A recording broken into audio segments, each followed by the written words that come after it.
لیکن ابھی باقی لوگوں کے ذہنوں میں کچھ سوالات موجود تھے۔ جس طرح حضرت عباس رضی اللہ تعالیٰ عنہ کو اس بات کا خدشہ بھی تھا کہ کہیں مدینہ کے لوگ رسول اللہ صلی اللہ علیہ وسلم کو لے تو جائیں گے مگر بعد میں عربوں کے ساتھ لڑائی میں انہیں تنہا نہ چھوڑ جائیں۔ اسی طرح مدینہ کے لوگوں کو بھی یہ فکر مندی لاحق تھی کہ کہیں ایسا نہ ہو کہ محمد صلی اللہ علیہ وسلم ابھی تو ہمارے پاس آ جائیں لیکن بعد میں جب اسلام عرب پر غالب ہو جائے اور مکہ پر بھی اسلام کا جھنڈا لہرانے لگے تو آپ صلی اللہ علیہ وسلم انہیں چھوڑ کر واپس مکہ نہ چلے جائیں۔ چنانچہ اس سے پہلے کہ البرا کی بات ختم ہوتی، ایک شخص ابو الحیثم ابن التیہان بولا، اے اللہ کے رسول، ہمارے ساتھ یہودیوں کا معاہدہ ہے، ہم اسے توڑ دیں اور پھر اللہ جل جلالہ آپ کو فتح دے دے تو پھر کیا آپ اپنی قوم میں واپس لوٹ آئیں گے اور ہمیں چھوڑ دیں گے؟ اس بات پر آپ صلی اللہ علیہ وسلم مسکرائے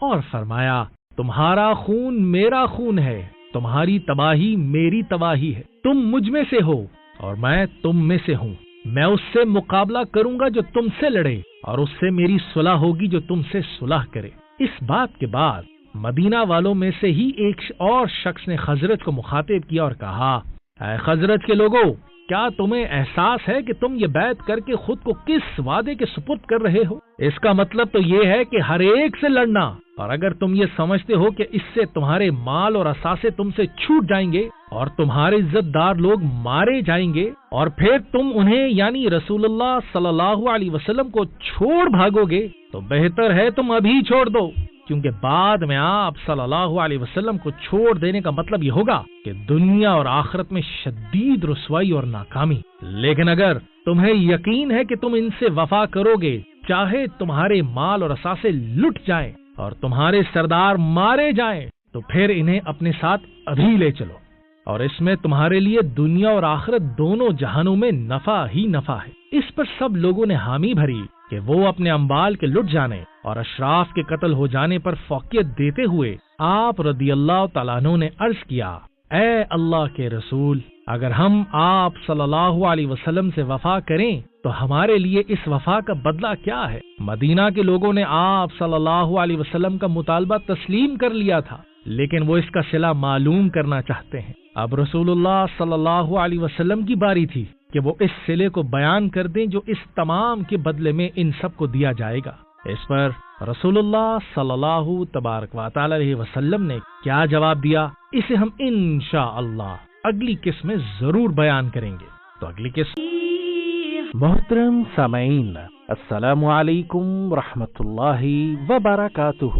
پروگرام سیرت النبی صلی اللہ تبارک و تعالی علیہ وسلم کے اس بابرکت سلسلے میں ہم آپ لوگوں کو ایک مرتبہ پھر خوش آمدید کہتے ہیں۔ پچھلی مرتبہ ہم عقبہ کے مقام پر مدینہ کو لوگوں اور نبی کریم صلی اللہ تبارک و تعالی علیہ وسلم کے درمیان ہونے والی دوسری بیعت کا واقعہ بیان کر رہے تھے۔ اس سے قبل ہم نے یہ بھی بیان کیا تھا کہ جب سے اللہ جل جلالہ کی طرف سے آپ صلی اللہ علیہ وسلم کو یہ حکم دیا گیا کہ آپ صلی اللہ علیہ وسلم دیگر قبائل کا رخ کریں، تو نبی کریم صلی اللہ تبارک و تعالی علیہ وسلم مسلسل مختلف قبیلوں کے سامنے اپنی پیشکش رکھی رہے تھے۔ آپ صلی اللہ تبارک و تعالی علیہ وسلم کی پیشکش مختلف قبیلوں نے ان پر مختلف جوابات دیے۔ ان میں سے کچھ قبیلے ایسے بھی تھے کہ جنہوں نے اس کے بدلے دنیاوی فائدے کا تقاضا بھی کیا،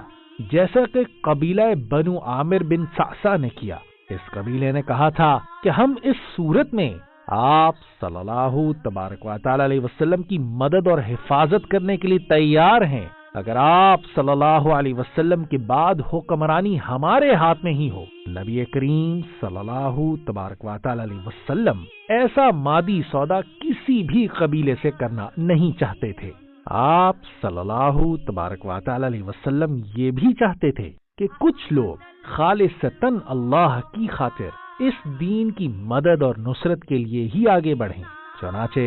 جب مدینہ کے مسلمانوں کے سامنے نبی کریم صلی اللہ تبارک و تعالی علیہ وسلم نے عقبہ کی گھاٹی کی ملاقات کے دوران یہ معاملہ پیش کیا اور پھر ان کی طرف سے یہ سوال ہوا کہ اس تمام قربانی کے بدلے میں یا رسول اللہ ہمیں کیا ملے گا، تو تو آپ صلی اللہ تبارک و تعالی علیہ وسلم نے نہایت اطمینان اور اعتماد سے فرمایا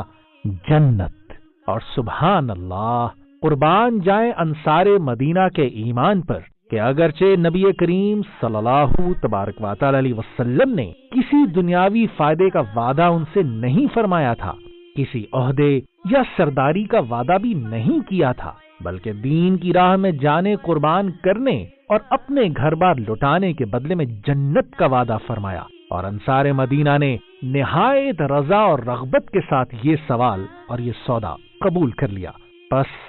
سب لوگوں نے اپنے ہاتھ بڑھا دیے اور یہ کہتے ہوئے بیعت کی، ہم یہ بیعت کرتے ہیں اور کہتے ہیں کہ ہم اللہ جل جلالہ کے رسول محمد صلی اللہ علیہ وسلم کی بیعت کرتے ہیں، اور کہ ہم آپ صلی اللہ علیہ وسلم کی بات سنیں گے اور اطاعت بھی کریں گے، خواہ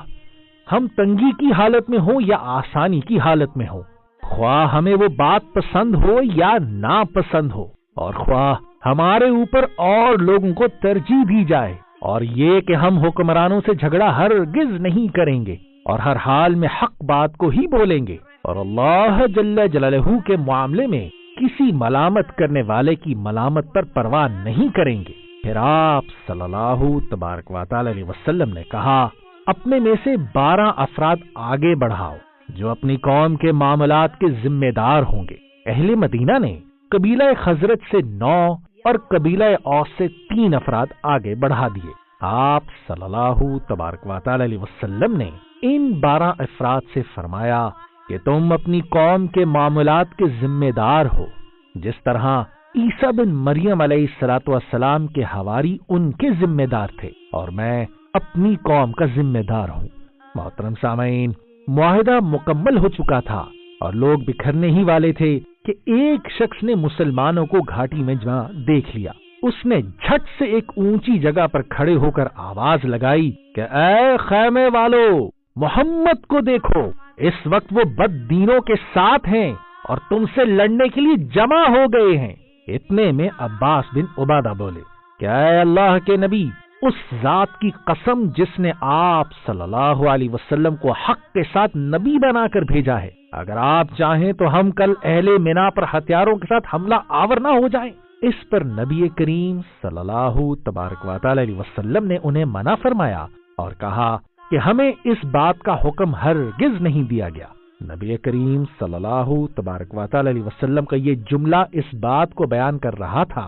کہ نبی کریم صلی اللہ تبارک و تعالی علیہ وسلم نے مکہ میں جد و جہد کے لیے جو بھی اقدامات اٹھائے وہ اللہ جل جلالہ کے حکم سے ہی اٹھائے تھے، اور اللہ جل جلالہ نے آپ صلی اللہ علیہ وسلم کو اس بات کی اجازت نہیں دی تھی کہ مسلمان اسلام کے نفاذ کی اس جد و جہد میں ہر خاص اور عام کے خلاف ہتھیار اٹھا لیں۔ یہی وجہ ہے کہ رسول اللہ صلی اللہ تبارک و تعالی علیہ وسلم نے لوگوں سے فرمایا کہ ہمیں ابھی اس بات کا حکم نہیں دیا گیا، لیکن بہرحال اس شخص کے انکشاف سے خطرہ تو پیدا ہو ہی گیا کہ کہیں قریش وہاں نہ پہنچ جائیں، لہذا آپ صلی اللہ تبارک و تعالی علیہ وسلم نے لوگوں سے فرمایا کہ وہ واپس اپنے ٹھکانوں پر چلے جائیں، اور پس وہ لوگ واپس ہو لیے اور اپنے اپنے بستروں تک پہنچ کر وہیں سو گئے۔ محترم سامعین، یہ تھی بیعت عقبہ ثانی، جس کے نتیجے میں یہ طے ہوا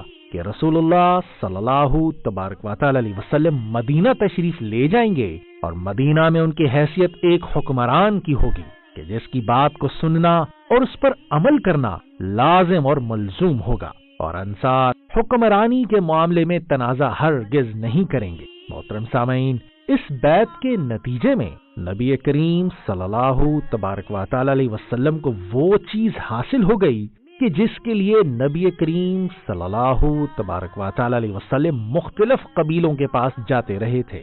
یعنی کوئی قبیلہ اسلام کے نفاذ کے لیے آپ کو مدد اور نصرت فراہم بھی کرے گا، اور اس نوزائیدہ اسلامی ریاست کا تحفظ اپنے ہتھیاروں اور جانوں سے بھی کرے گا۔ لیکن دوسری طرف اس بیعت کے معاملے کی بھنک قریش کو تو اب پڑ ہی چکی تھی۔ انہوں نے اس کے رد عمل میں اب کیا کیا، اسے ہم انشاءاللہ اگلی قسط میں ضرور بیان کریں گے، تو اگلی قسط سننا نہ بھولیے گا۔ اب تک کے لیے اتنا ہی۔ السلام علیکم ورحمۃ اللہ وبرکاتہ.